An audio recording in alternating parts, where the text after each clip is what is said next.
우리 함께 찬송하겠습니다. 찬송가 329장입니다. 찬송가 329장 주날 불러 이르소서. 우리 함께 찬송합니다. 주날 불러 이르소서. 말씀대로 전하리라. 나 주님의 뜻을 따라 길 잃은 양 찾으리다. 주날 인도하옵소서. 나도 남을 인도하리. 주 말씀에 줄인 양떼 다 먹이게 하옵소서. 저 든든한 반석 위에 날 세우사 힘주소서. 내 손을 펴 물에 빠진 저 무리를 건지리다. 내 주 얼굴 뵙기까지 주님 나를 도우소서. 이 전한 몸 받으셔서 주 뜻대로 쓰옵소서. 아멘. 기도하겠습니다. 하나님 아버지 감사합니다. 오늘도 아버지 하나님께서 하루를 허락해 주셨는데 우리 모든 성도님들 주님의 은혜를 의지하고 아버지 하나님께서 다 다스려 주실 것을 믿는 믿음으로 아버지 하나님과 함께 동행할 수 있도록 도와주옵소서. 다 주님께 내어 맡길 때 하나님께서 얼마나 능하신 손으로 다스려 주시고 보살펴 주시고 이끌어 가 주시는가 목도하고 경험하고 아버지 하나님 부지런히 주님의 은혜 나누는 복된 삶으로 저희 모두를 이끌어 주옵소서. 오늘도 아버지 하나님의 말씀을 함께 생각합니다. 주님께서 아버지 은혜의 장중에 전하는 자 듣는 자 다 묶어주시고 또 붙잡아 주시며 하나님과 함께 온전히 동행하는 하루의 기쁜 삶이 될 수 있도록 은총 베풀어 주옵소서. 예수 그리스도의 귀하신 이름으로 기도합니다. 아멘. 하나님 말씀 신명기 16장 18절로 20절입니다. 신명기 16장 18절로 20절 말씀 제가 읽습니다. 너의 하나님 여호와께서 너에게 주시는 각 성에서 너의 지파를 따라 재판장들과 지도자들을 둘 것이요 그들은 공의로 백성을 재판할 것이니라. 너는 재판을 굽게 하지 말며 사람을 외모로 보지 말며 또 뇌물을 받지 말라. 뇌물은 지혜자의 눈을 어둡게 하고 의인의 말을 굽게 하느니라. 너는 마땅히 공의만 따르라. 그리하면 너가 살겠고 너의 하나님 여호와께서 너에게 주시는 땅을 차지하리라. 아멘. 하나님께서는요 반드시 하나님의 말씀을 지켜 행할 것을 하나님의 자녀들에게 명령하고 계십니다. 하나님께서 우리에게 주신 구원의 목적이 무엇인지를 안다면요 우리가 어떤 일을 하고 또 어떤 상황에 있든지 간에 하나님이 원하시는 것이 무엇인지를 잘 분별하고 따라갈 수 있어요. 무슨 얘기냐면 하나님께서는 우리가 세상 사람들과 다를 것을 말씀하신다는 겁니다. 세상 사람들과 다르다라고 하는 것은요 항상 세상 사람들과 반대로 살아가라 이 뜻 아닙니다. 세상이 이렇게 말하니까 우리는 그렇게 살아야 된다고 세상의 말에 우선순위를 두거나 세상의 말에 권위를 두고 따라가지 말라는 거예요. 하나님께서는요 우리가 언제나 하나님이 옳다고 말씀하신 것에 가장 큰 권위를 두고 살아가야 되겠다라고 하는 순종의 마음으로 살기를 바라세요. 우리가 순종하고자 하는 마음을 갖고 하나님을 가장 권위 있는 분으로 인정할 때 그때에 비로소 우리가 하나님은 지금 나에게 무엇을 원하실까 이것을 생각하면서 하나님이 주신 말씀을 찾게 되거든요. 그래서 내가 하나님을 최고의 권위자로 두고 있고 하나님의 말씀을 정말 내 삶의 지침으로 삼고자 하는가? 이 마음 바탕이 모든 믿음의 자녀들에게 있어서는요, 가장 중요한 거예요. 이 마음의 바탕이 있을 때 하나님이 기뻐 받으시는 것이 무엇인가? 이것을 생각하면서 우리는 잘 따라갈 수 있는 거죠. 하나님께서 이런 맥락에서 오늘 말씀을 주고 계십니다. 18절입니다. 너의 하나님 여호와께서 너에게 주시는 각 성에서 너의 지파를 따라 재판장들과 지도자들을 둘 것이요 그들은 공의로 백성을 재판할 것이니라. 이제 하나님께서 이 가나안 땅에 들여보내 주시면 각 지파별로 땅을 분배해 주시잖아요. 그래서 그 땅에서 이제 지파별로 성을 이루면서 살지 않겠습니까? 그럴 때 그 땅에서 살아가는 데 있어서 하나님의 백성들에게 가장 중요한 것이 뭐냐? 하나님만이 왕이심을 인정하는 거예요. 또한 하나님의 말씀이 그 하나님의 백성들의 규범, 문화, 풍습이 또 습관이 돼야 된다. 그렇게 정착되어야 된다. 이 말씀하는 거예요. 이런 맥락에서 각 성의 재판장들과 지도자들을 둬라. 이 말씀은요, 각 성의 지도자들은 하나님의 의로우심을 드러내고 쫓아가는 사람들이 되어야 된다. 이 뜻으로 말씀하시는 거죠. 하나님의 의로우심이 무엇이겠습니까? 하나님은 죄를 미워하세요. 그래서 죄를 지었고 죄가 발견이 되었을 때는 그것을 그대로 두지 말라고 하시는 겁니다. 재판장들과 지도자들이 가장 먼저 해야 될 것은 사람들 간에 어떤 문제가 있을 때 이것이 하나님이 미워하시는 것이다. 이것은 하나님이 하지 말라고 하신 것이다. 이렇게 잘 분별해서요, 하나님의 의로우신 말씀을 중심으로 판결하라는 거예요. 그래서 하나님에게서 그 사람들이 떠나가지 않고 하나님 앞에서 거룩한 백성으로 계속해서 살아갈 수 있도록 그 역할을 감당하라는 뜻인 것입니다.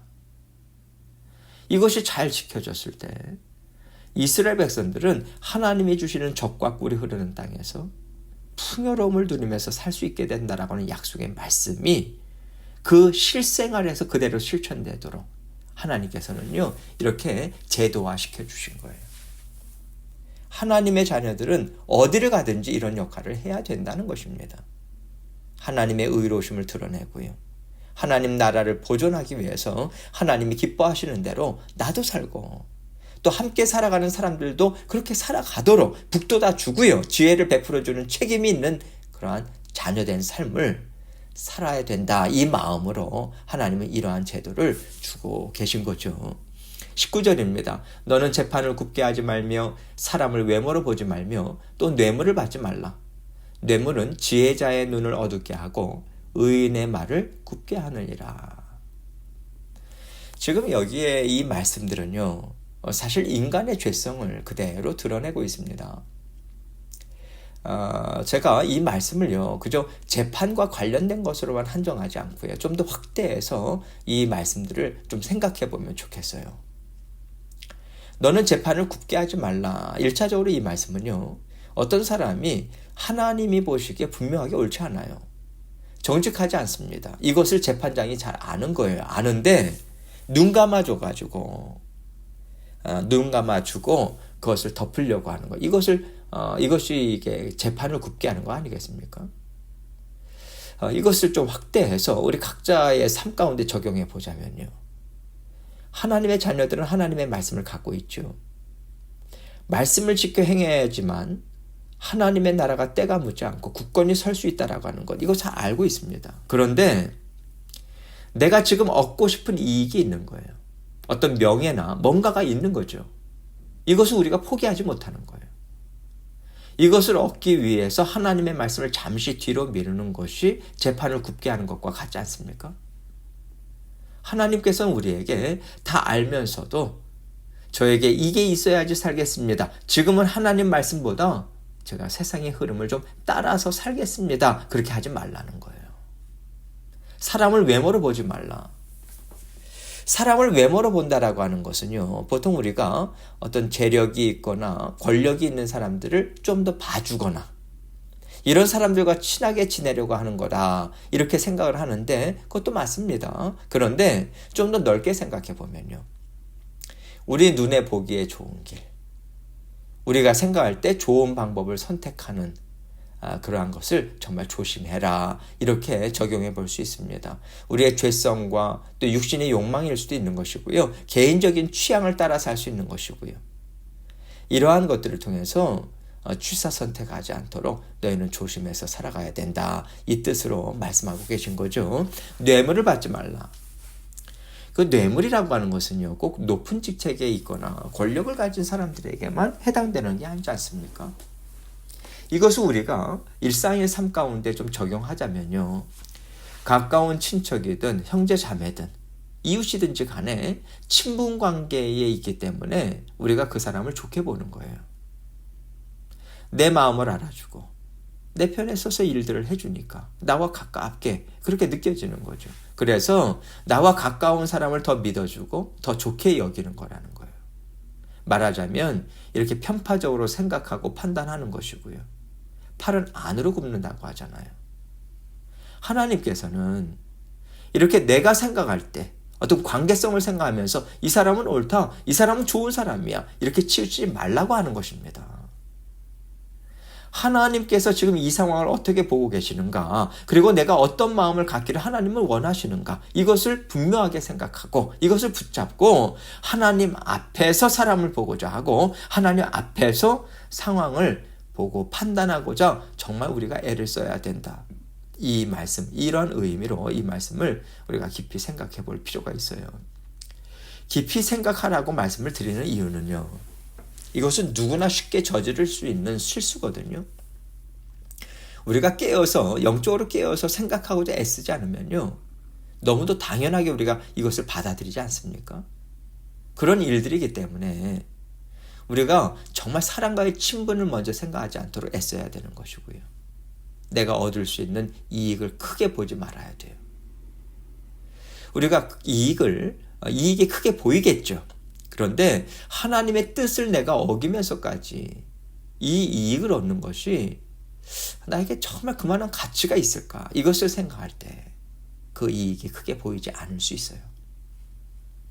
하나님의 자녀로서 살아가면서 영적으로 깨어있지 않거나 또 어떤 일에 있어서 깊이 생각해 보지도 않고요. 또 하나님의 말씀에 비추어서 곰곰이 생각하지 않을 때는 누구나 다 정말 부지불식간에 우둔한 짓을 할 수 있어요. 이것을 정말 조심해야 된다라고 하는 마음으로 하나님은 경고의 말씀을 주고 계시는 거죠. 20절입니다. 너는 마땅히 공의만을 따르라. 그리하면 너가 살겠고 너의 하나님 여호와께서 너에게 주시는 땅을 차지하리라. 마땅히 공의만을 따라라 라고 하는 것은요, 하나님의 말씀만을 쫓아라, 이 뜻인 거죠. 자, 그러면요, 우리가 하나님의 말씀을 언제든지 잘 알 수 있나요? 모든 것을 하나님의 말씀에 비추어서 생각할 때 우리가 다 깨달을 수 있나요? 우리가 생각하고 고민해도요, 놓칠 때 많습니다. 그럴지라도 하나님께서는 우리가 고민하기를 바라세요. 그럴지라도 우리가 하나님 앞에서 깨어서 분별하고자 애쓰기를 하나님은 바라시는 거죠. 여러분, 우리가 생각하고 고민해도 잘못된 그런 어떤 선택을 할 수 있지 않습니까? 그럴 때는요, 하나님이 책임져 주십니다. 또 때로는 하나님께서 우리가 실수하는 것을 허용하기도 하세요. 왜냐하면요, 우리는 실수를 통해서 배우거든요. 아, 하나님께서 이걸 싫어하시는구나. 아, 하나님은 이걸 기뻐하시네. 이런 것들을요, 실수를 통해서 확실하게 깨닫고 배울 수 있어요. 또 하나님께서는 우리가 실수하지 않도록 우리를 인도해 가실 때도 있습니다. 그럴 때는 내가 넘어지지 않도록 하나님께서 나를 도와주신 거네. 하나님 앞에서 내가 깨어있고자 애쓰면 하나님은 나를 책임져 주시고 내 허물조차도 덮어주시는구나. 이런 것도 경험하게 돼요. 하나님께서는 우리가 실수하는 것을 허용하기도 하시고요, 때를 따라서 실수하지 않도록 막아주기도 하십니다. 중요한 것은 무엇이냐면 언제나 우리 마음의 중심이 어디에 있느냐, 이것입니다. 정말 우리가 하나님의 공의만을 따르고자 하는가, 하나님의 성품, 하나님의 말씀만을 따르고자 하는가, 벌써 우리 마음의 중심에 그것이 서 있지 않겠어요? 하나님은 그 마음의 중심을 보시잖아요. 하나님께서는요, 우리가 정말 실수하고 제가 넘어질 수 있지만 하나님, 제가 최선을 다해서 하나님을 따르기 원합니다. 이 마음으로 살기를 바라세요. 그리하면 너가 살겠다. 이 말씀하십니다. 그러면 우리의 영이 살거든요. 하나님 사랑하고요. 어떻게 해서든지 하나님 안에서 살려고 하기 때문에 우리의 영은 성령의 충만하심을 얻을 수 있습니다. 그렇게 힘있게 하나님을 쫓아가고자 애를 쓰고요. 우리는 전진하게 될 거예요. 너의 하나님 여호와께서 너에게 주시는 땅을 차지할 것이다. 이 약속의 말씀을 주십니다. 하나님은 실질적으로 이스라엘 백성들에게 가나안 땅을 차지하게 하셨어요. 뿐만 아니라 실질적으로 그 땅에서 풍요로움을 맛보게도 하셨습니다. 이것은요, 하나님이 실질적으로 이스라엘 백성들에게 주신 약속이에요. 또 오늘을 살아가는 우리 모든 믿음의 자녀들에게도 실질적으로 하나님께서 주신 땅을 차지하면서 살게 하십니다. 그런데 하나님은요, 오늘을 살아가는 우리가 하나님이 주신 약속의 말씀을 실질적으로 이 땅에서 잘 먹고 잘 산다, 이것으로 끝나지 않기를 바라세요. 하나님께서는 우리에게 구원을 주시면서 또 성령님을 허락하시면서요, 모든 하나님의 자녀들에게 명령하신 것이 있어요. 너희는 모든 족속으로 제자를 삼으라고 하셨습니다. 아버지와 아들과 성령의 이름으로 침례를 주라고 하셨어요. 내가 너희에게 분부한 모든 것을 가르쳐 지키게 하라. 이 명령을 주셨습니다. 사명을 주셨어요. 이 말씀은요, 하나님께서 우리에게 구원을 주실 때는 잘 먹고 잘 사는 복을 주시겠다라고 하는 것이 끝이 아니다라고 하는 의미가 담겨 있는 거예요. 하나님은 이런 약속을 전제로 우리에게 이러한 명령을 주신 게 아니라고 하는 것을 기억해야 돼요. 하나님께서 우리를 구원해 주셨다라고 하는 것에는요, 우리를 이미 예수 그리스도의 제자 삼으셨다, 이 뜻이 담겨 있는 것이고요. 또한 우리에게 제자 삼으라고 명하셨잖아요. 그래서 하나님께서 우리에게 땅을 차지하게 하시겠다, 이 말씀에는요, 우리가 예수 그리스도의 제자로서 복음을 땅끝까지 전할 때 역동적이고 활기차고 하나님의 은혜를 누리는 삶을 우리는 살면서 기쁨과 만족을 누릴 수 있다, 이러한 약속이 담겨 있다는 것을 기억해야 합니다. 하나님께서는 그럴 때 우리 삶에 필요한 것들을 다 채워주세요. 예수 그리스도께서 하나님의 나라를 전파하고 병든 자를 고치라고 제자들을 파송해 보내셨습니다. 그럴 때 하신 말씀이 있어요. 가방이나 식량이나 돈이나 여분의 옷을 가지고 가지 말라, 이 말씀하셨습니다. 바로 이런 삶이 우리에게도 있다라고 하는 얘기인 거죠. 구원의 복음을 전하는 삶을 살아갈 때 하나님께서 우리가 살아가는 데 필요한 모든 것을 때를 따라서 다 책임져 주신다는 거예요. 책임져 주신다는 것은 믿는 자들은 다 잘 먹고 잘 살더라, 다 높은 자리에 서게 되더라, 이거 아닙니다. 하나님은 반드시 이 땅에서 우리에게 필요한 것을 채워주세요. 우리가 항상 먼저 생각해야 될 것이 무엇인가? 하나님은 땅끝까지 주님의 복음을 전하라고 하셨다, 이것이고요. 이것이 내가 차지할 땅이라는 것을 우리는 기억하고 살아야 합니다. 하나님께 충성하고요, 하나님이 기뻐하시는 삶을 살면 나머지는 다 하나님이 책임져 주세요. 우리의 마음을 온전히 하나님께 올려드리면서 최선을 다하는 삶을 살 때 때로는 실수하고 넘어질지라도 하나님은 아름다운 열매를 반드시 맺게 하십니다. 이 은혜에 의지하시면서 날마다 주님 앞에서 힘차게 살아가시는 저와 여러분이 되시기를 주님의 이름으로 축원합니다. 함께 기도합니다. 우리는 예수 그리스도의 제자로서 정말 하나님만을 믿는 믿음으로 지금 살아가고 있는가 다시 한번 돌아보고 또 여러 가지 기도 제목들을 가지고 주님 앞에 나아가도록 하겠습니다. 기도하시겠습니다.